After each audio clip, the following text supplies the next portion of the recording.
দেখা হচ্ছে আপনাদের সাথে আবার একটি নতুন স্টোরি নিয়ে, আরও নতুন অভিজ্ঞতা নিয়ে। তার জন্য দেখতে থাকুন আমাদের চ্যানেল।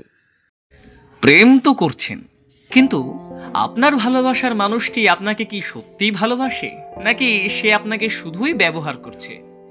সেও আপনাকে ব্যবহার করার পর ছুঁড়ে ফেলে দেবে না তো? ওই যে 3 টাকা দামের ওয়ান টাইম পেনের মতো, ইউজ অ্যান্ড থ্রো। তো যাই হোক, ঘোস্ট হান্টার চ্যানেলের পক্ষ থেকে আজকে আমরা আপনাদের সামনে নিয়ে এসেছি একটি বাস্তব জীবনের ঘটনা, যেখানে ভালোবাসার মানুষটি যদি খাঁটি না হয়, তবে আপনার জীবনও কিন্তু শেষ হয়ে যেতে পারে। এই কথাটা আরও একবার প্রমাণ করে। তো চলুন, বেশি কথা না বাড়িয়ে গল্পটিকে শুরু করা যাক। আজ যে ঘটনাটা বলছি সেটা আমার খুব কাছের এক বন্ধুর জীবনের ঘটনা। তার নাম ছিল সমীরণ। ক্লাস 5 থেকেই আমাদের বন্ধুত্ব, একসাথে পড়া, খেলা, হাসি, দুঃখ, জীবনের অনেকটা সময় আমরা একসাথেই কাটিয়েছি। কিন্তু আজ সে আর নেই। এই কথাটা মেনে নেওয়া সত্যি খুব কঠিন। তবুও মনে মনে শুধু একটা কথাই ভাবি, তুই যেখানেই থাকিস ভালো থাকিস ভাই। ঘটনাটা শুরু 2021 সালে, যখন ধীরে ধীরে করোনা পরিস্থিতি ঠিক হচ্ছিল। এক বিকেলে আমাদের পাড়ার মেয়ে সুইটির সাথে সমীরণের পরিচয় হয়। সুইটি আমার বাড়ি থেকে 4টে বাড়ি দূরে থাকতো, আর সমীরণের বাড়ি ছিল আমাদের পাড়া থেকে 3টে পাড়া পরে। সমীরণ প্রায় আমাদের পাড়ায় ক্রিকেট খেলতে আসতো, আর সেই সূত্রেই তাদের মধ্যে কথা বলা, তারপর দেখা করা, আর এক সময় তারা ফোন নম্বর এক্সচেঞ্জও করে। এই পুরো বিষয়টা শুধু আমি জানতাম। আমি সুইটির স্বভাব সম্পর্কে কিছুটা জানতাম, তাই একদিন সমীরণকে ডেকে বললাম, দেখ ভাই, মেয়েটা ততটা ভালো না, সাবধানে থাক। কিন্তু তখন অনেক দেরি হয়ে গেছে। সমীরণ পুরোপুরি প্রেমে ডুবে গেছে।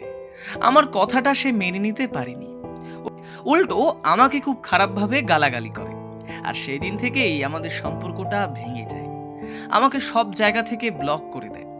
এরপর কেটে যায় প্রায় 5টা বছর, কোনো যোগাযোগ নেই। তারপর আসে 2026 সালের 1 ফেব্রুয়ারি। সেই দিন সকালে নাকি সুইটির সাথে সমীরণের খুব ঝগড়া হয়। সেদিন বিকেলেই হঠাৎ সমীরণের ফোন আসে, 5 বছর পর।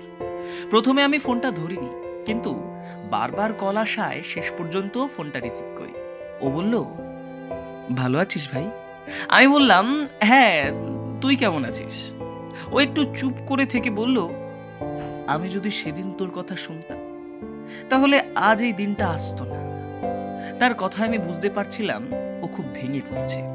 ও বলল, 5 বছর যা ইনকাম করেছি সব ওর পিছনে খরচ করেছি। ও শুধু আমাকে ব্যবহার করেছে। এখন শুনছি আমার বাইরে আরো দুজনের সাথে ওর সম্পর্ক আছে। আমি আর থাকতে পারছি না ভাই, আর থাকতে পারছি না। আমি ওকে বোঝানোর চেষ্টা করলাম, বললাম, চল বিকেলে একটু ঘুরে আসি, অনেকদিন পর দেখা হলো। আমরা একসাথে চা খেলাম। আমি সিগারেট খেতাম, কিন্তু সমীরণ আগে কখনো খেত না। সেদিন দেখলাম সেও সিগারেট খাচ্ছে। কিছুক্ষণ কথা বলে আমরা বাড়ি ফিরে যাই। আমি তখনও বুঝতে পারিনি এটা আমাদের শেষ দেখা। সেই রাতেই সমীরণ সবার সাথে খাওয়া দাওয়া শেষ করে নিজের ঘরে চলে যায়, দরজা বন্ধ করে দেয়। বাড়ির লোক ভাবে হয়তো ছেলে ঘুমিয়ে পড়েছে, কিন্তু সেই রাতেই সে ঘুমের ওষুধ খেয়ে নেয়। পরদিন সকালেও দরজা না খোলায় সবাই দরজা ভেঙে দেখে সমীরণ খাটে শুয়ে আছে, আর মুখ দিয়ে ফেনা উঠে গেছে। তড়িঘড়ি করে হাসপাতালে নিয়ে যাওয়া হয়, কিন্তু ডাক্তার জানিয়ে দেন যে সমীরণ আর নেই। সব ফর্মালিটি শেষ করে যখন তার নিথর দেহ বাড়িতে আনা হয়, তখন তার মা কান্নায় ভেঙে পড়ে। শুধু একটা কথাই বলছিলেন, বাবা, আমাদের কথা একবারও ভাবলি না বাবা, একবারও ভাবলি না। এই বলে তিনি কান্নায় ভেঙে পড়ে। শেষ কথা, এই ঘটনাটা শুধু আমাদের একটা গল্প নয়, এটা একটা বাস্তব শিক্ষা। ভুল মানুষকে ভালোবাসা, নিজের কষ্ট কাউকে না বলা, আর এক মুহূর্তের ভুল সিদ্ধান্ত সবকিছুই শেষ করে দিতে পারে। জীবনে যতই কষ্ট আসুক, নিজের মানুষদের সাথে কথা বলো। কোনো কিছুর জন্য নিজের জীবনকে শেষ করে দেওয়া কখনোই সমাধান নয়। গল্পটি কেমন লাগলো কমেন্ট বক্সে কমেন্ট করে জানাতে ভুলবেন না।